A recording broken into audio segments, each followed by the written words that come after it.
morning, everyone. Wonderful to see you all here this morning. And I want to thank our Polish friends for that lovely reception last night. Maybe that's why a few people are running a little bit late this morning. But hopefully they'll join us very, very soon. Now, we've had a busy 2 days, and we have a full packed session for you today. So I need your full attention on this. We're going to be looking today at real estate and property. We're going to take a look at what's going on in Saudi Arabia. We'll also examine the role of master planning and sustainable development, and also look at the public sector and the entrepreneurial potential within that. So that should be a very interesting discussion later. We'll look at public-private partnership and see how that's been rolled out in Central Asia.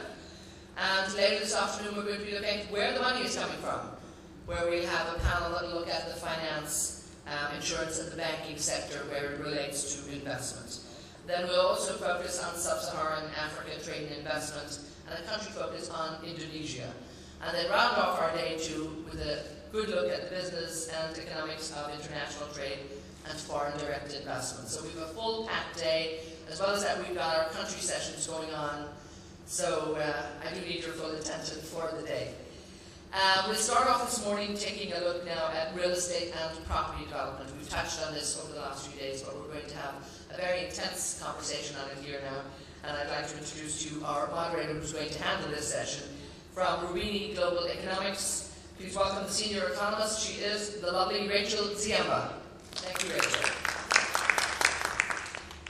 Thank you very much, and it's a pleasure to start off this morning on such an important topic for the economic health of Dubai and the UAE property markets. I'm joined today by Tariq Ramadan of Thara Holding, and we're going to have a debate. I hope that you all will also ask questions and think about, and participate.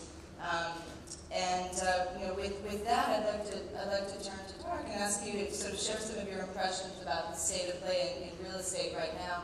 I know you and your sort of capacity are involved in many different aspects of real estate here in Dubai, and just any insight you can give us on where things are today and where you think things are going.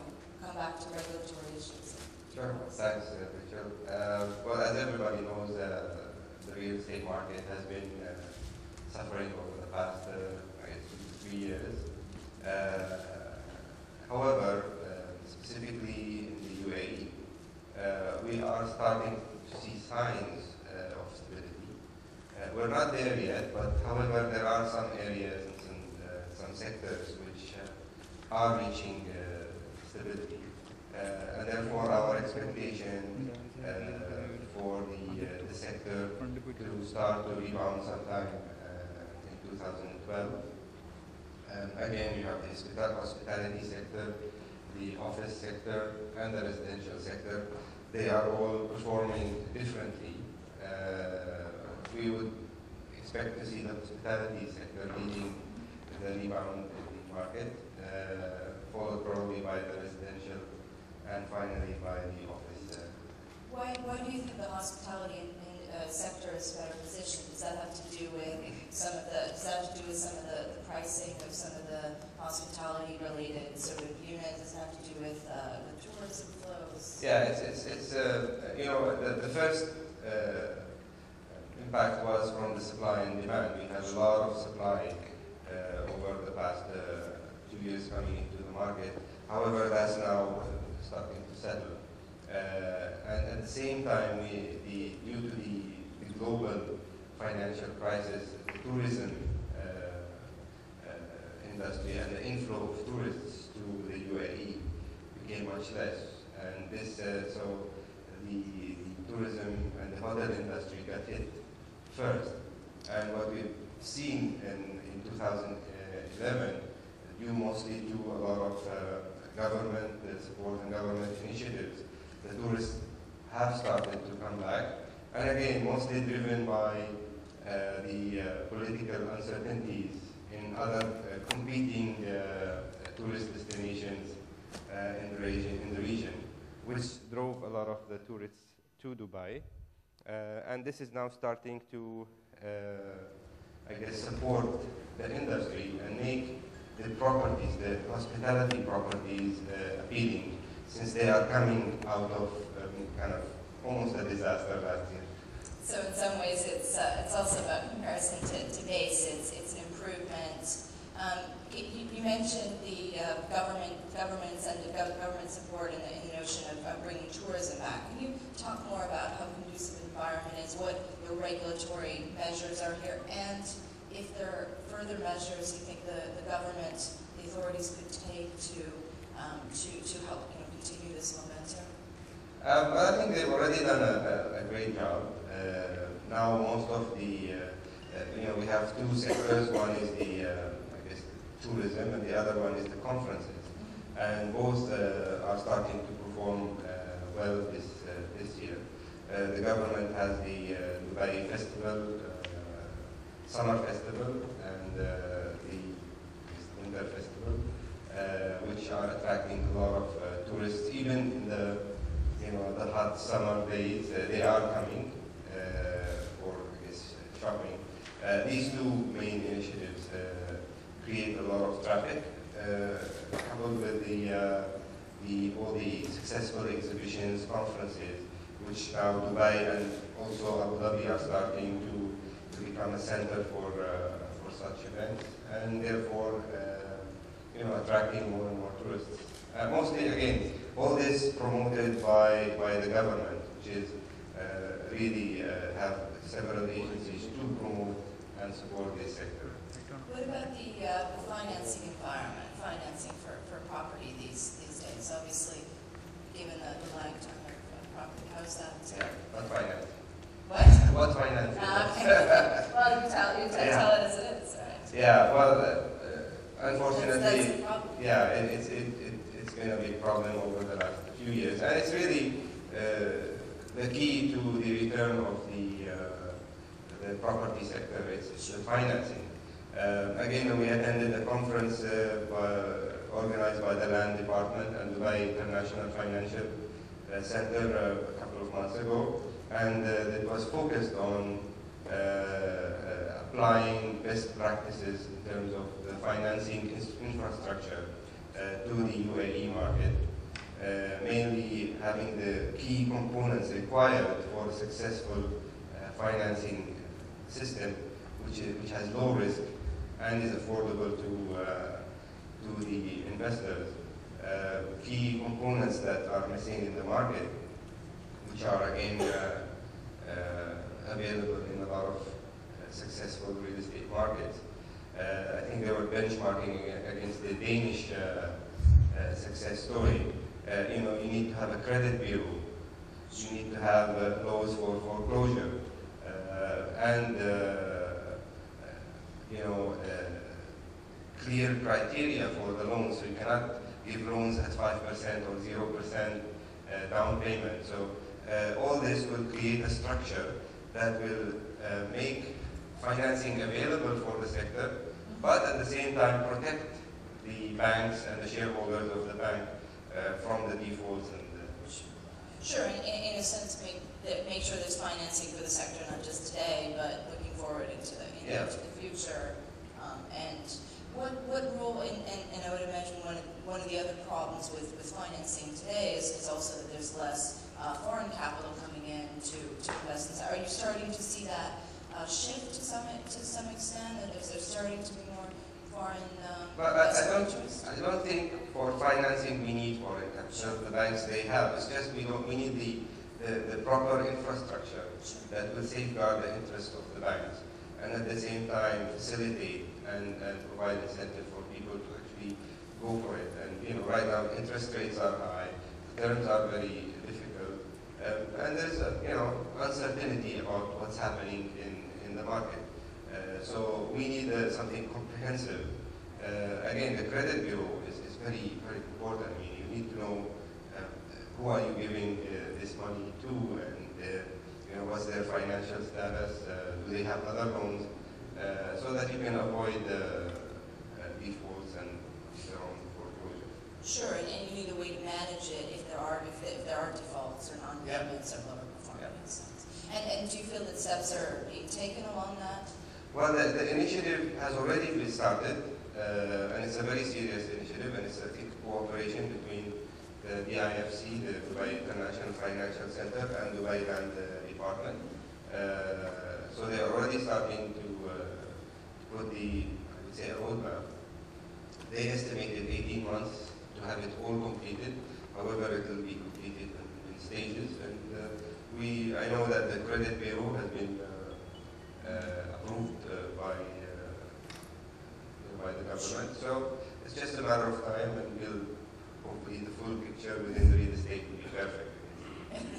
Or it's figuring out what the new, looking forward, looking out 5 or sort of 10 years. Are there sort of key?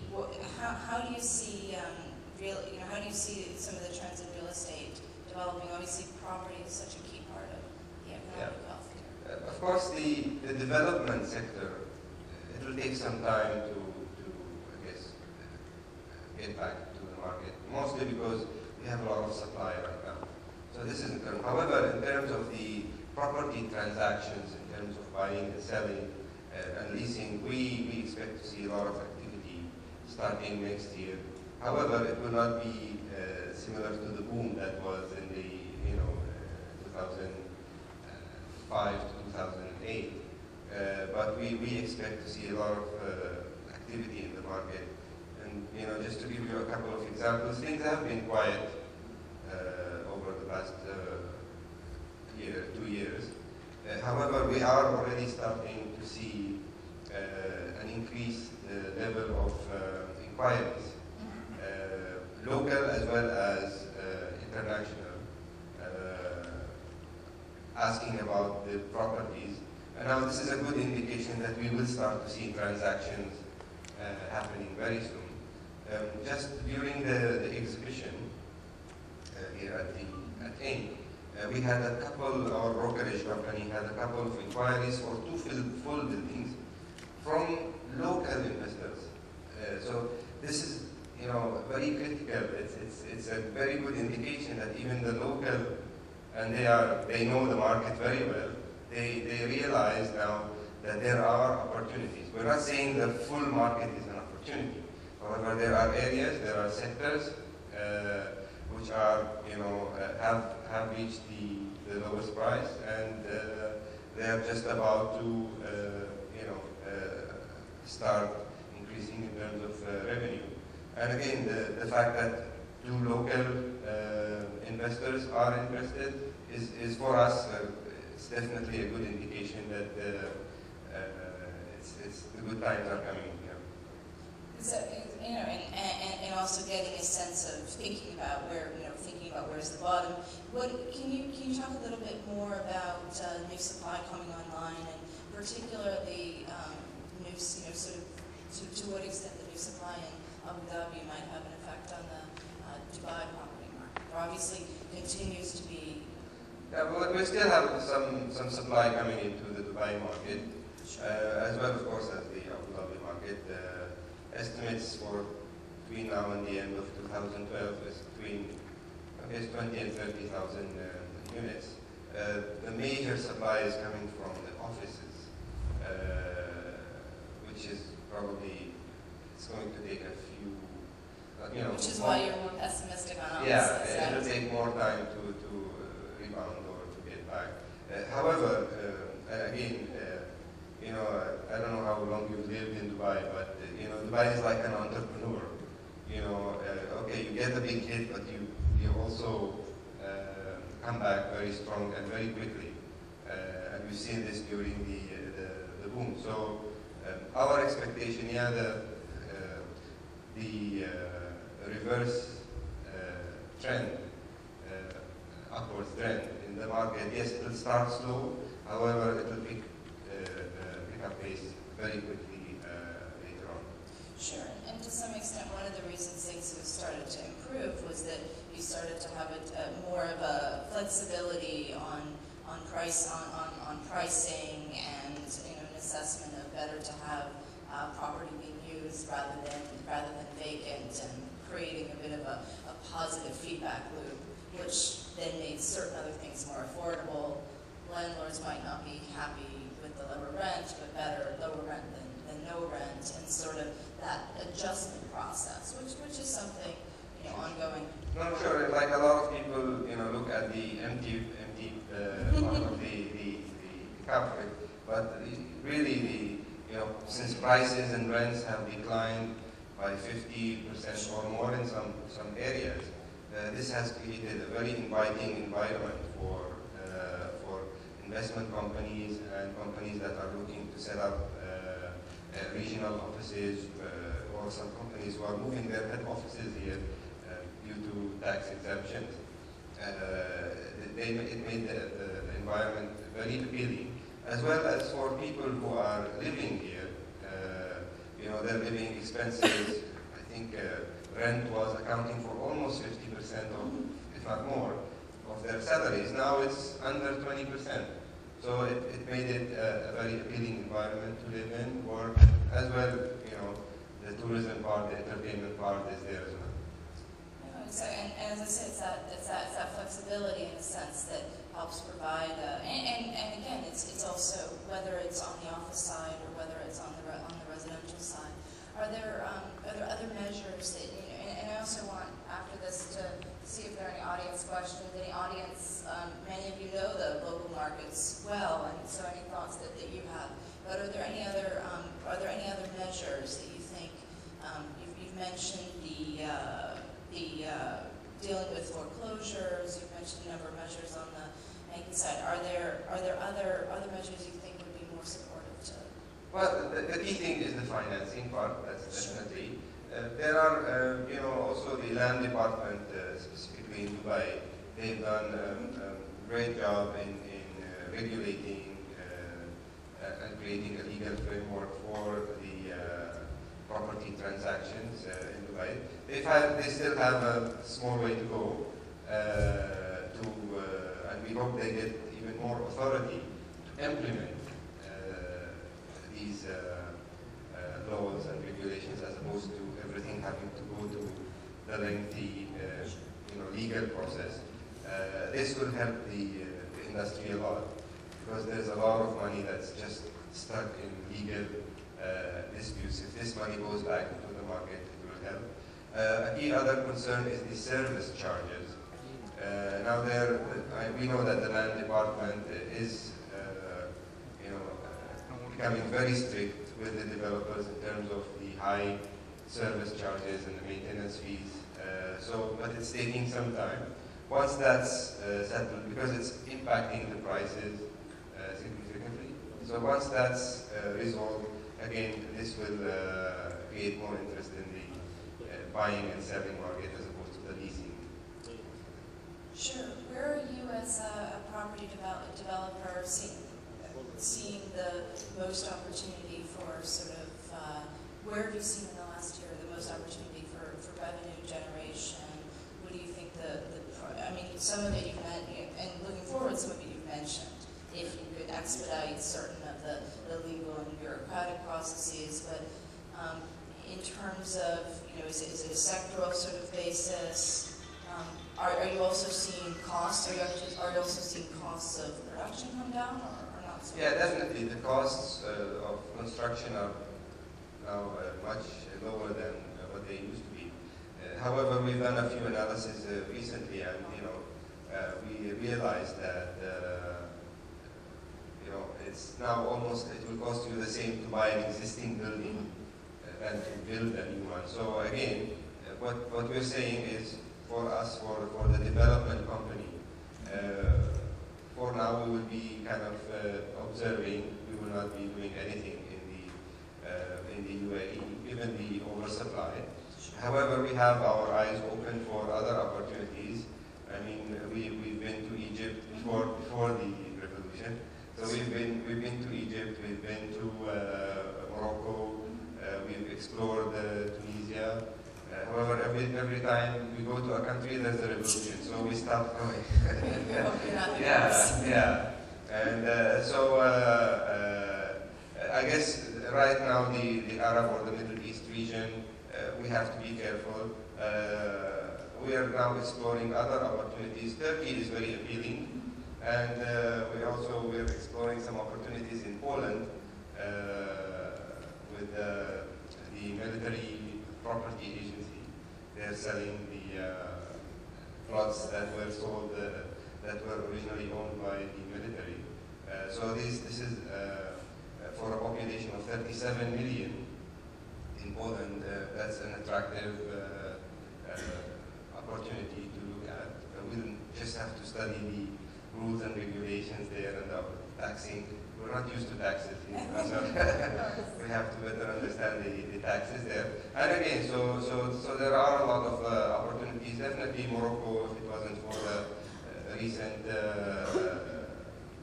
terrorist activities, was very appealing for us, and we were negotiating with some landowners there to develop a nice upscale property, but again, that's now put on hold.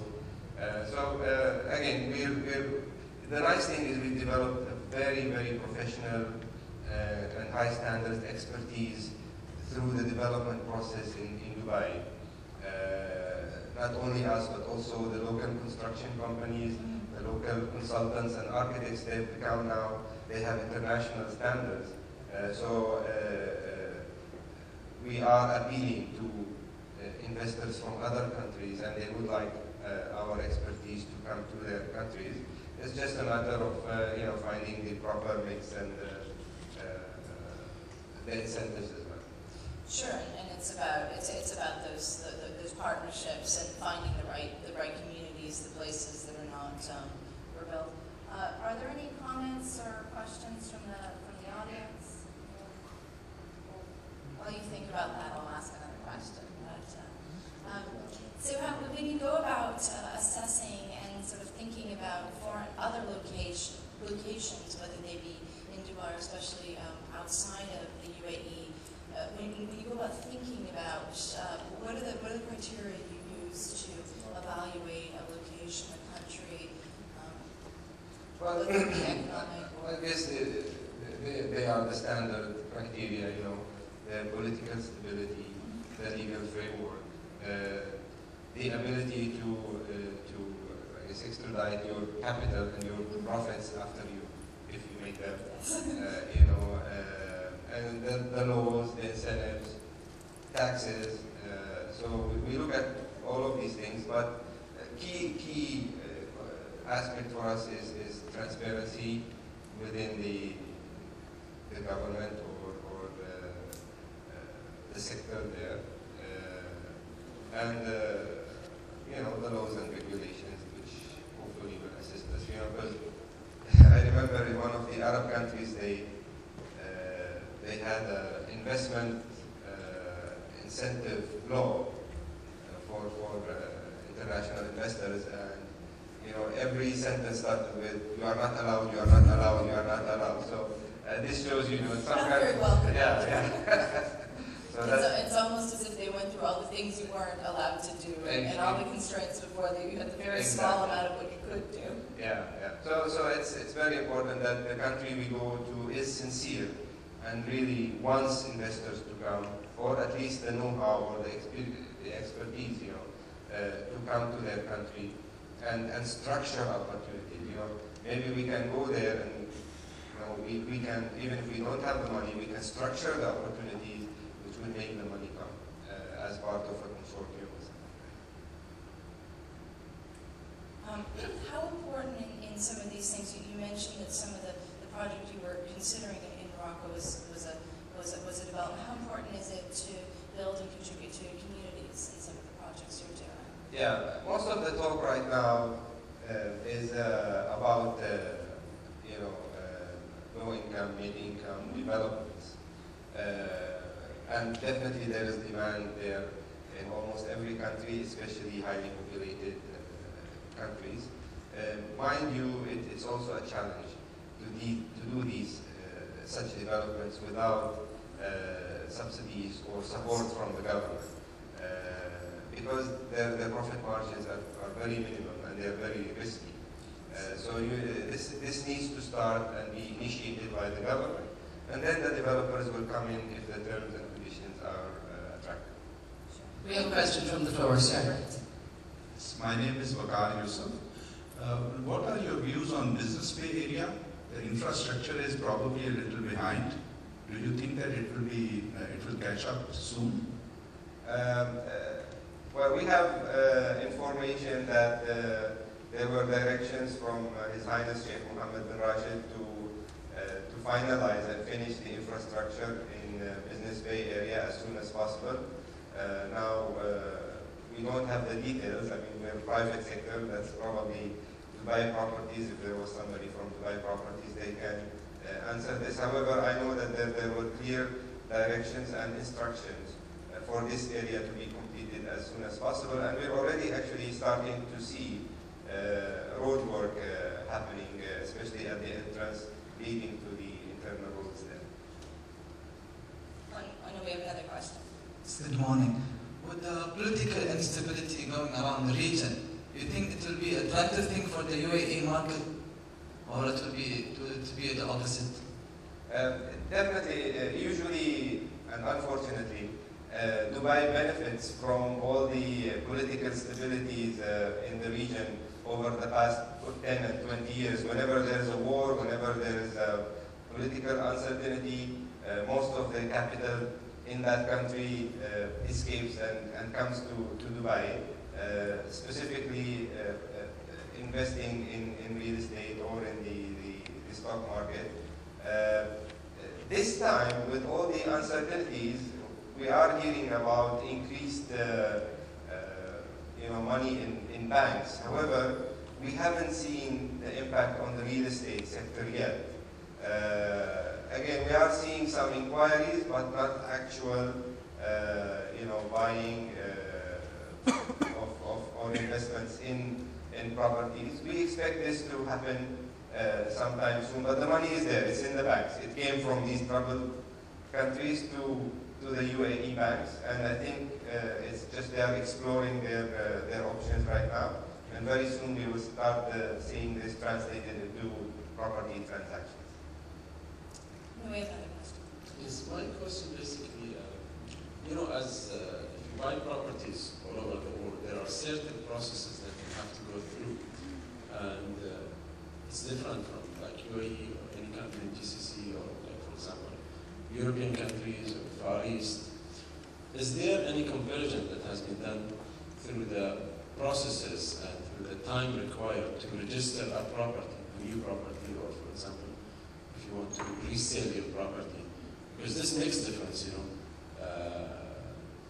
in the countries. And as a point of investors, if you want to buy a property and then you have, for example, an opportunity to sell and get your money back, if you can sell it within a day and get your money back within a few days through a transfer or through, all the legal processes, better than you sell it and you get your money back after 1 year. Is there something that has been done through conversion between UAE and other countries? Dubai specifically has gone a long way, as we said earlier, in benchmarking with best practices in some of the most developed real estate markets, I think specifically Australia, Singapore, Canada, and they are applying best practices, and the other Emirates are also following the steps of Dubai, also through very close cooperation with the Land Department and the Real Estate Regulatory Authority. So Dubai has gone a long way, and also the other Emirates are following. Right now, the real estate transaction does not take more than 1 day if you have all the required documents, the required papers, and this is a great thing for the UAE and for Dubai specifically. So it is a success story. It took some time to happen, but now it's there, and they're doing a great job there. And just to the question on comparison, one of the subcomponents of some of the work the World Economic Forum has done, and also some of the World Bank, there have been some cross-country comparisons on some of the issues. With that, I think we're going to have to wrap it up and move on to the next panel. Hopefully, we can, I know we started a little late, so unfortunately we'll have to cut it short, but hopefully there'll be time for more questions on this topic, and this issue of financing will also reverberate later in the day in a panel on that. So I'll be outside as well if anybody has questions. I'll be happy to answer. Good. Okay. Rachel and Tarek, thank you both so much. The two of you handled that very, very lively discussion there. and gave us some great insight into what's going on with projects around the region. Now, of course, the role of trade relations is really what we're focusing on, and indeed not just in this region, but beyond. We're looking at the emerging markets, we're looking at the Central, the Middle East, we're looking right around the Gulf to see what's going on, and we've heard a lot of discussions and had some great insight in the last 2 days. We're now going to move it just to our neighbouring country, Saudi Arabia, where we're going to look at the role of trade relations in maintaining the sustainability of economic viability. And our wonderful moderator for this session, it gives me great pleasure to introduce her. She's indeed a journalist, colleague of mine, and a dear friend. So from Bloomberg Television and ABC News in the US, I'd like you all to give a warm welcome to Lara Satrakian. Thank you so much. Very excited about this panel and the two people you're going to hear from. Of course, just by way of scene setting, Saudi Arabia, the juggernaut, the largest economy in the GCC, the world's central bank of oil. But there's also a game changer on the horizon right now, on the upside. More than $100 billion of government spending on public works, infrastructure, especially housing, social programs, especially employment, job creation. Analysts say that's raised Saudi Arabia's break-even price of oil to $84 a barrel. But that, you know, with today's prices, still a significant margin. Yesterday in New York, oil trading at $103 per barrel. So that, of course, leaves a cash surplus in the tens of billions of dollars. That looks like a fair bet for the foreseeable future. All of that shaping and reshaping